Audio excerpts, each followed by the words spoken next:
Bueno, buenas tardes, niños. Vamos a comenzar con nuestra clase de microbiología. Recordarles nada más que el valor del mes es la solidaridad y nuestro tema el día de ahora vamos a ver a dos microorganismos. Tenemos las pseudomonas y Acinetobacter. ¿Por qué vamos a ver estos dos juntos? Porque esos microorganismos son de gran importancia ya que dentro de las infecciones más comunes nosocomiales, ellos son los principales causantes.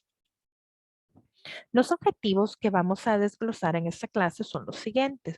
Número uno, enunciar las características microscópicas del género Pseudomonas y Acinetobacter. Número dos, describir las características de las colonias de ambos géneros, tanto de Pseudomonas como de Acinetobacter.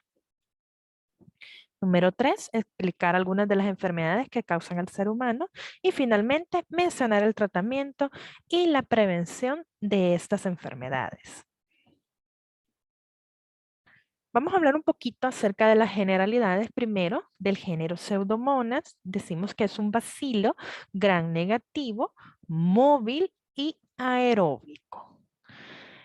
Tiene una gran distribución tanto en el suelo como en el agua, en las plantas y algunos animales. Una de las características del género Pseudomonas es que no fermentan los hidratos de carbono y no poseen esporas. Nosotros nos vamos a enfocar en la especie aeruginosa. Entonces decimos que es Pseudomonas aeruginosa. El género es Pseudomonas y la especie aeruginosa. Es un bacilo gram negativo, encapsulado y móvil, o sea que se puede mover, sobrevive o se cultiva muy bien a las temperaturas entre 37 a 42 grados centígrados. Es un aerobio obligado, un aerobio estricto, o sea que necesita oxígeno para poder sobrevivir y para poder obviamente multiplicarse. Una de las características principales de la Pseudomonas aeruginosa es que es altamente invasivo y es oportunista, o sea, de que si tiene un ambiente adecuado para poder reproducirse, se vuelve patógeno. Además, que tiene toxinas. Por eso es de que es sumamente peligroso en las infecciones nosocomiales. Las personas que son más sensibles o más susceptibles a poder adquirir este microorganismo son las personas inmunodeprimidas. Los pacientes quemados, sobre todo los pacientes con quemaduras de segundo o tercer grado en un gran porcentaje de su cuerpo, son muy susceptibles a las infecciones en su piel. También pueden ser sensibles los lactantes y los prematuros, obviamente porque los niños y los niños prematuros tienen un sistema inmunológico poco desarrollado que los hace propensos no solo a adquirir infecciones por la pseudomonas, sino por cualquier otro microorganismo. Las causas principalmente de grandes mortalidades o altas tasas de mortalidades dentro de un hospital son causadas por pseudomonas aeruginosas. Es propia de ambientes húmedos, o sea que le usan mucho los ambientes húmedos para poder reproducirse. La pseudomonas aeruginosa, a pesar de que es sumamente invasiva, es parte de nuestra flora intestinal normal.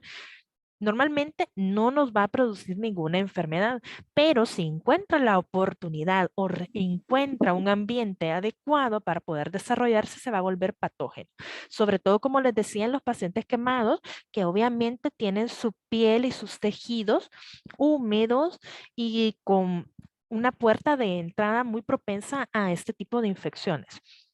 La vía de transmisión dentro del hospital es debido a los instrumentos quirúrgicos, a los instrumentos que se usan para las curaciones, a las soluciones contaminadas o al contacto directo con las secreciones de algún paciente que esté contaminado con pseudomonas. La puerta de entrada normalmente es la piel y las mucosas.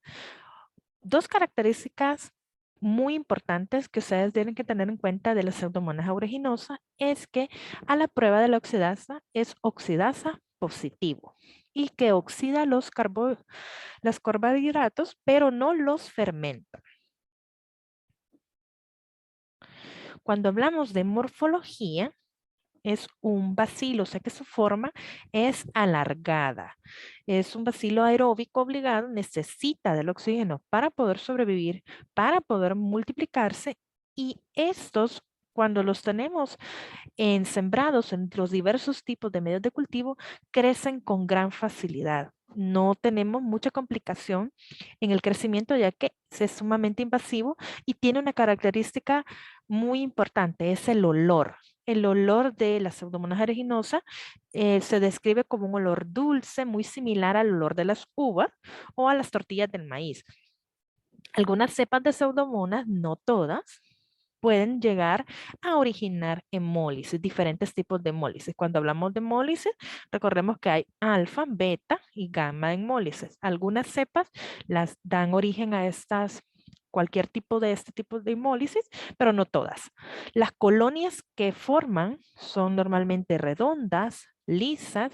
Los colores van a variar dependiendo el pigmento que producen. Algunas pueden ser verdes, verdes fluorescentes, verde muy, muy brillante. Algunas pueden ser azulados o incluso se pueden ver hasta negras. Esto depende mucho del pigmento. Si son azules, por ejemplo, es la piocianina.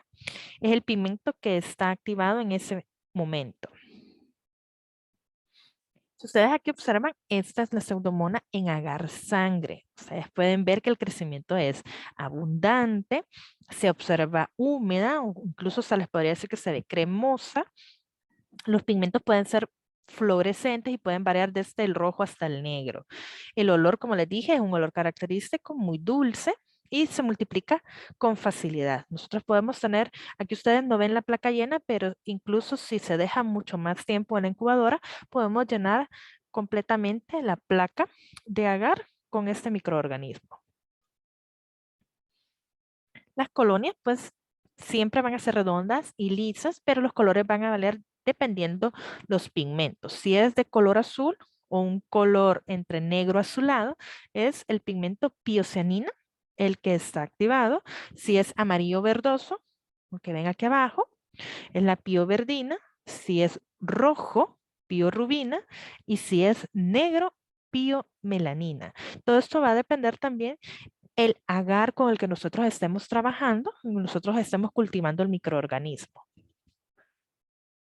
¿Cuál es la estructura antigénica y las toxinas que tiene la Pseudomonas aeruginosa?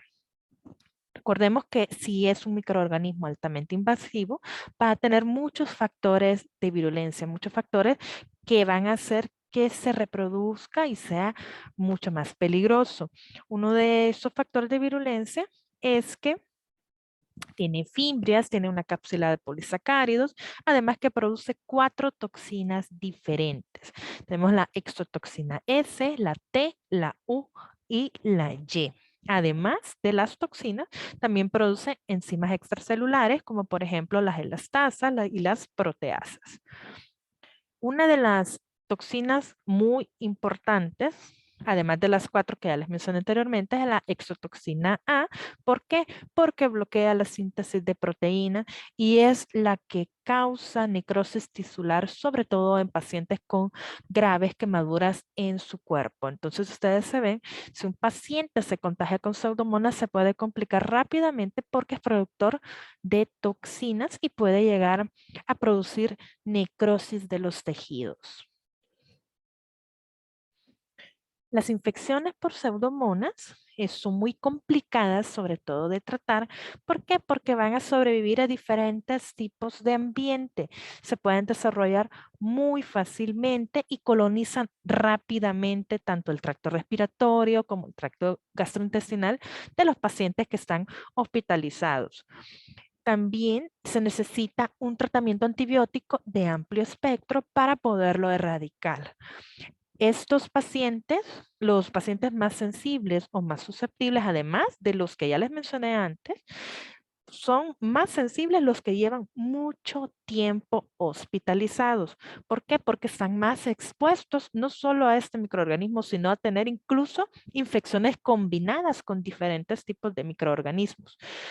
También los pacientes que se encuentran en UCI, en unidades de cuidados intensivos, porque están muchas veces con respiradores mecánicos y si no se les da un adecuado mantenimiento, el mismo ventilador, el mismo equipo de respiración sirve de puerta de entrada para que este microorganismo colonice el tracto respiratorio y por lo tanto le produzcan infecciones graves al paciente.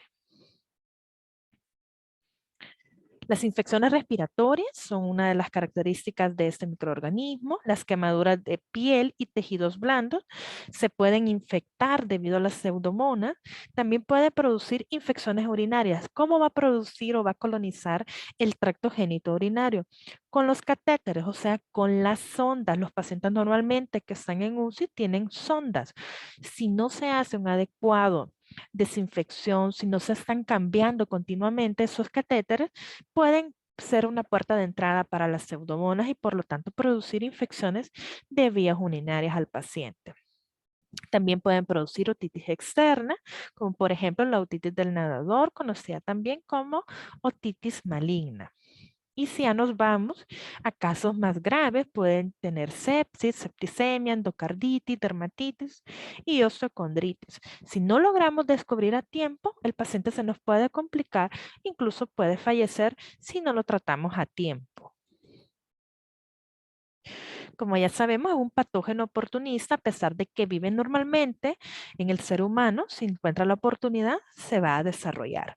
Y los pacientes que son mucho más propensos son los inmunosuprimidos, además de los pacientes con VIH positivo, también tenemos los pacientes que reciben quimioterapia, los pacientes con cáncer, los pacientes con lupus, son muy susceptibles a este tipo de patógenos. También los pacientes con fibrosis quística tienen esa desventaja para adquirir o poder adquirir este microorganismo.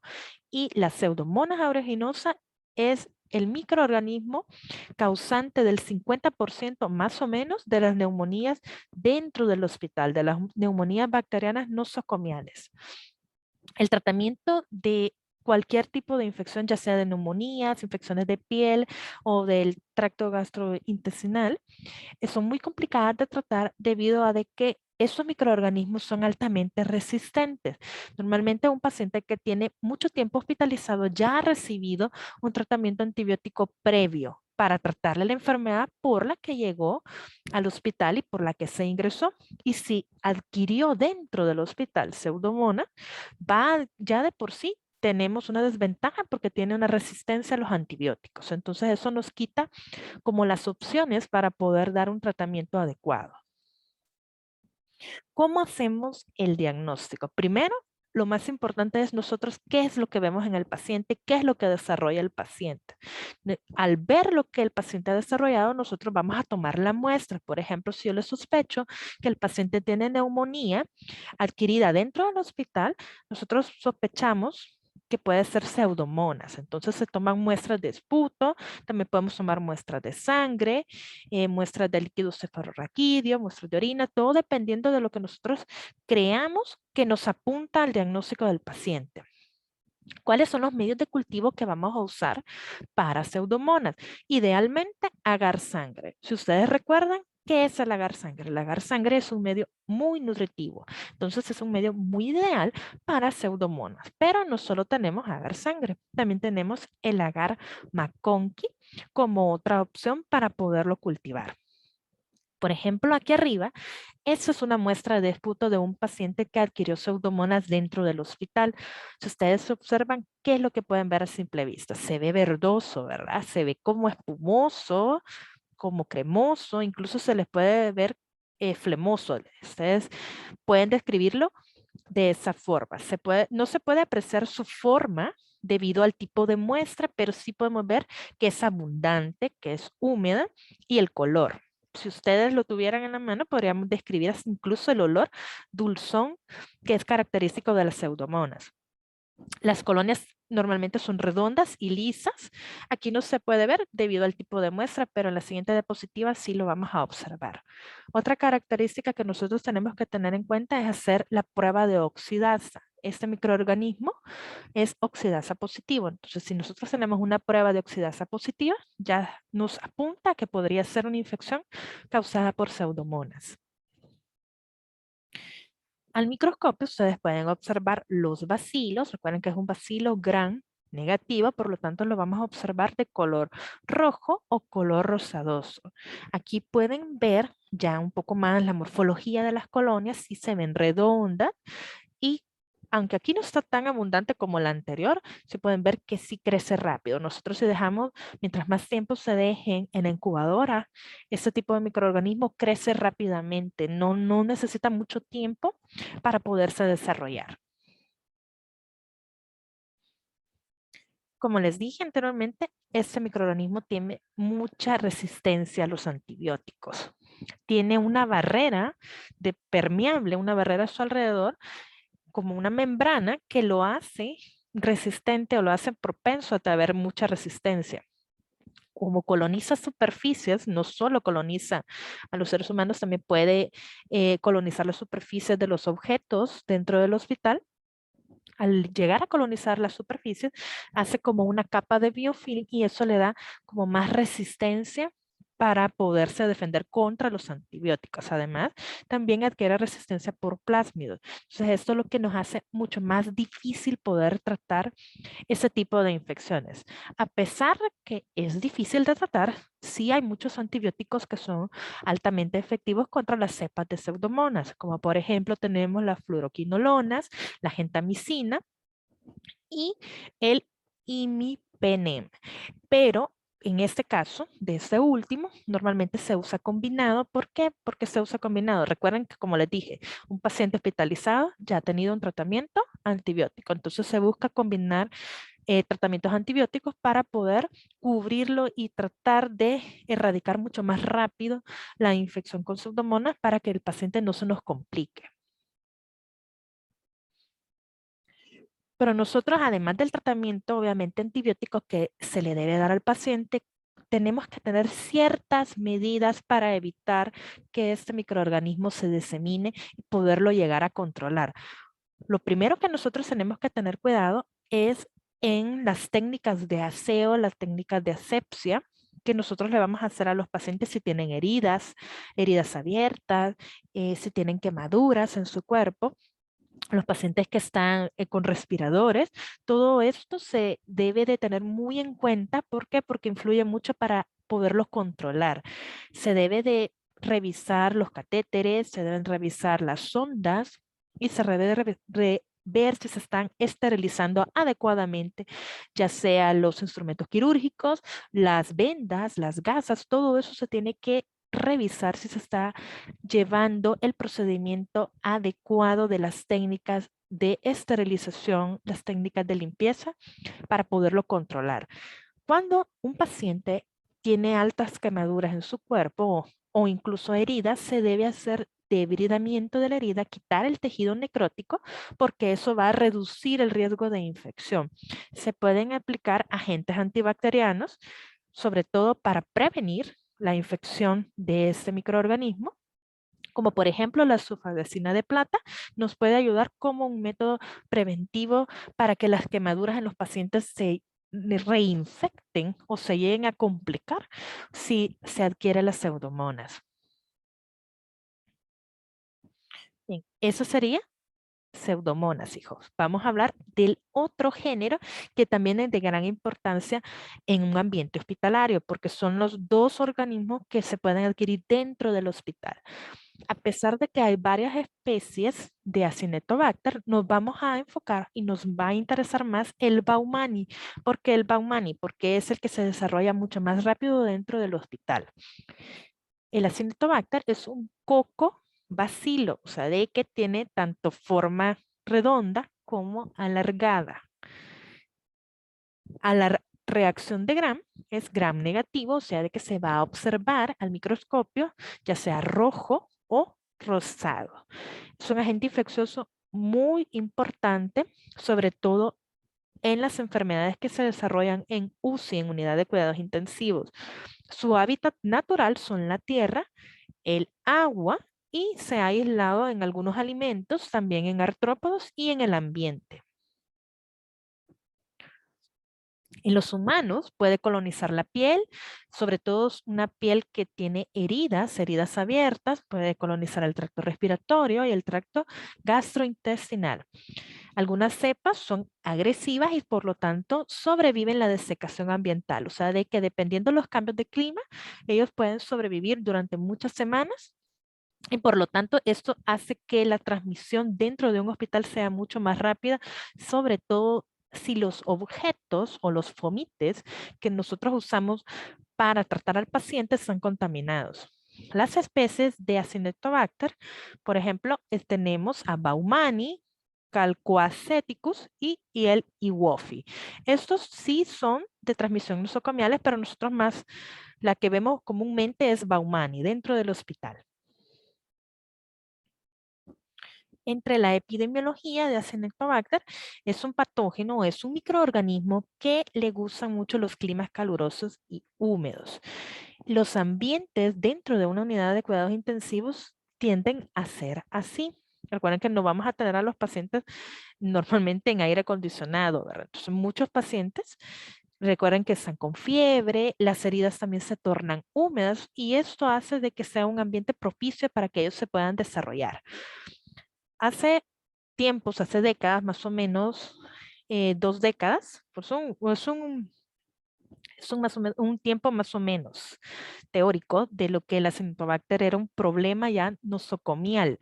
Antes no se consideraba mucho porque no había tanta resistencia a los antibióticos, pero con el paso del tiempo Acinetobacter se ha ido haciendo muy resistente y por lo tanto muy difícil de manejar dentro de los hospitales. Entonces se volvió un problema nosocomial que ha ido creciendo sobre todo en los países como por ejemplo el de nosotros que tiene un clima templado.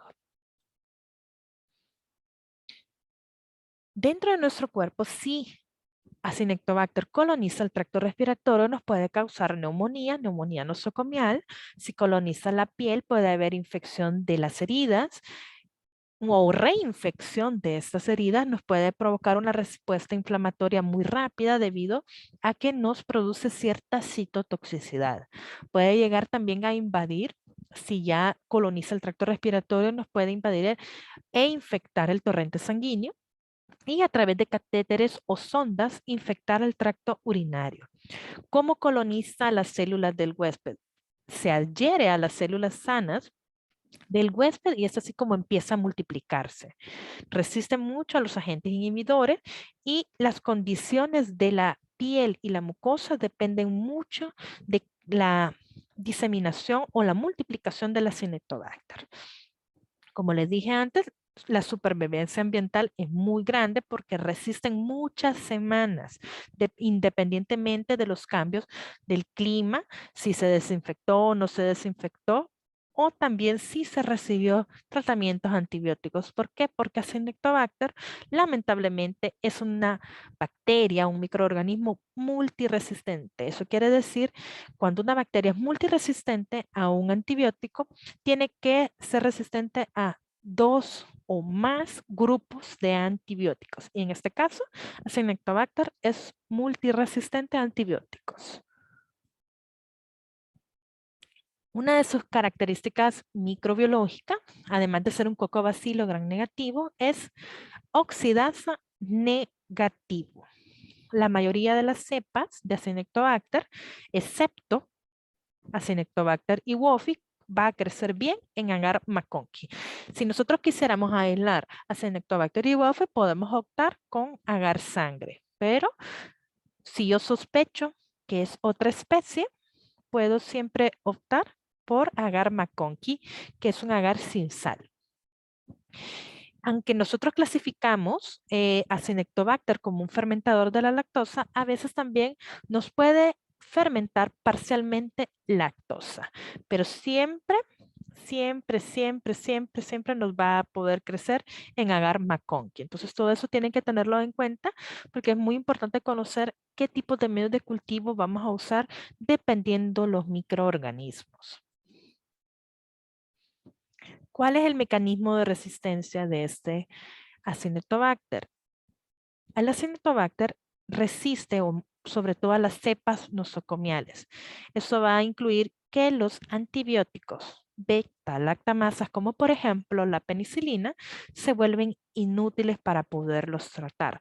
¿Por qué? Porque altera los canales de la pared celular y las bombas de reflujo.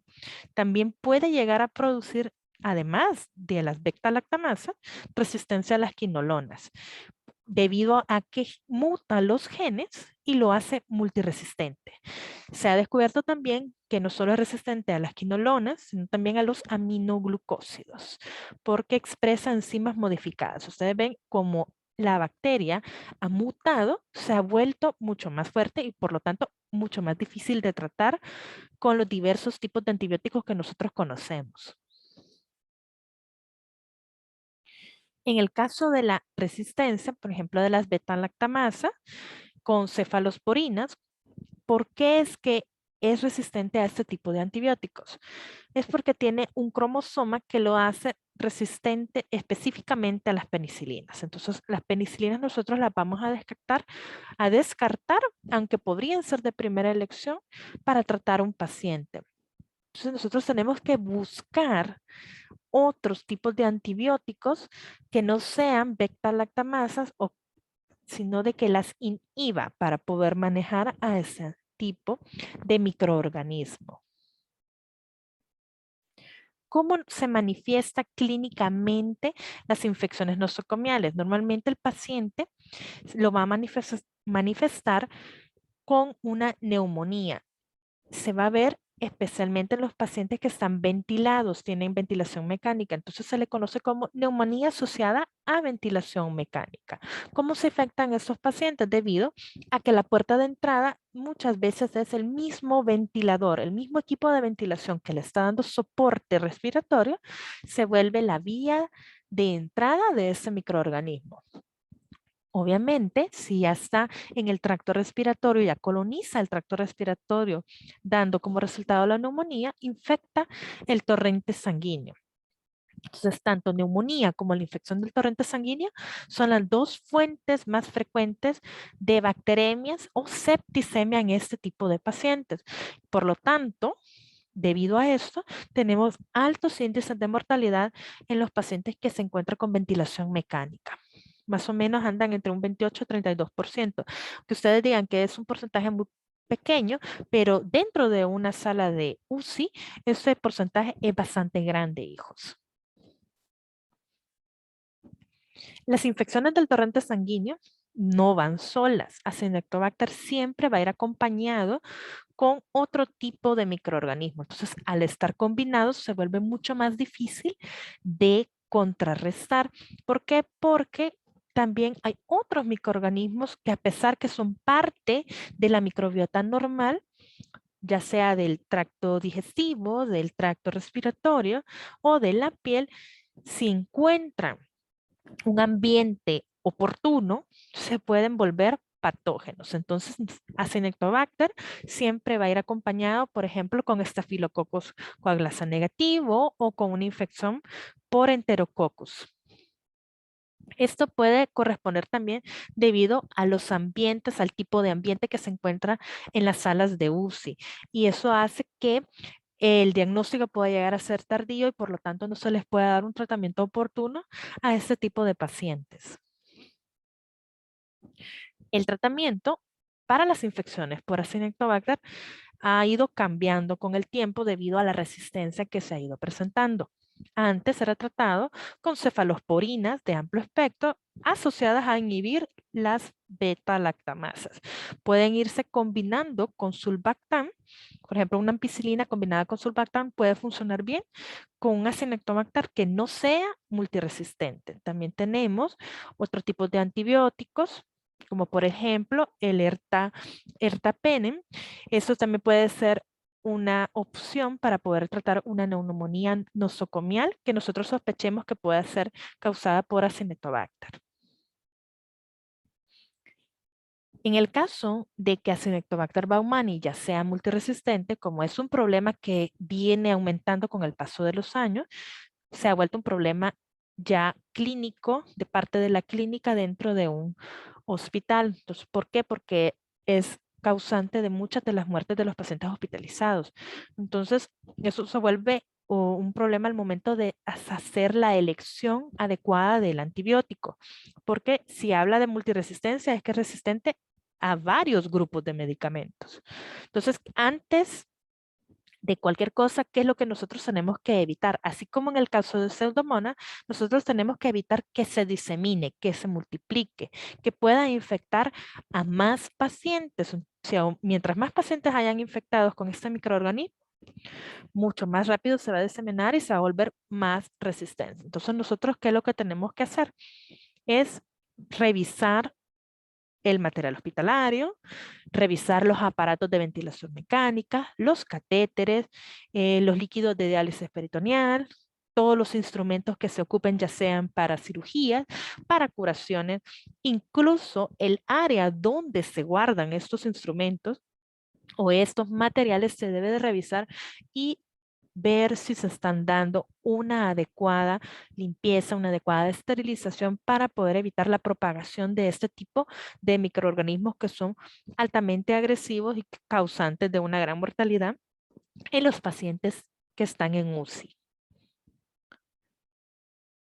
La meta que se debe de tener dentro de un hospital y a nosotros como médicos nos corresponde es el control de las infecciones, ya sea Acinetobacter o cualquier tipo de microorganismo que pueda volverse resistente a un tratamiento antibiótico. Nosotros tenemos que aprender a reconocer la presencia de ese microorganismo en esos ambientes hospitalizados, sobre todo en las salas de UCI, donde ustedes saben que de por sí al paciente que está en cuidados intensivos ya está complicado. Nosotros lo que tenemos que hacer es controlar que se disemine y reducir así que haya una infección de varios pacientes y se nos empiezan a complicar todos. Entonces lo que nosotros necesitamos es que el establecimiento, el hospital, no tenga una diseminación de ninguno de esos dos microorganismos porque son altamente agresivos. El mecanismo de resistencia a los antibióticos. Aquí vamos a hablar de la multiresistencia de la Acinetobacter, específicamente el Acinetobacter baumannii. Es bastante significativa. ¿Por qué? Porque hay una resistencia combinada. Es resistente a los beta-lactámicos, a todos los aminoglucósidos y a las quinolonas. Eso quiere decir que no puedo usar penicilina como primera opción para poderlo tratar. No podemos usar, por ejemplo, ampicilina sola, sino que se tiene que buscar combinarlos para poder tener un efecto de acción sobre este microorganismo. El tratamiento se debe, obviamente, nosotros lo vamos a guiar dependiendo del agente antibacteriano, pero dentro de un UCI hay un incremento bastante grande de la resistencia a cualquier antibiótico. Entonces, las cepas de Acinetobacter crecen mucho más fácil debido a ese tipo de resistencia.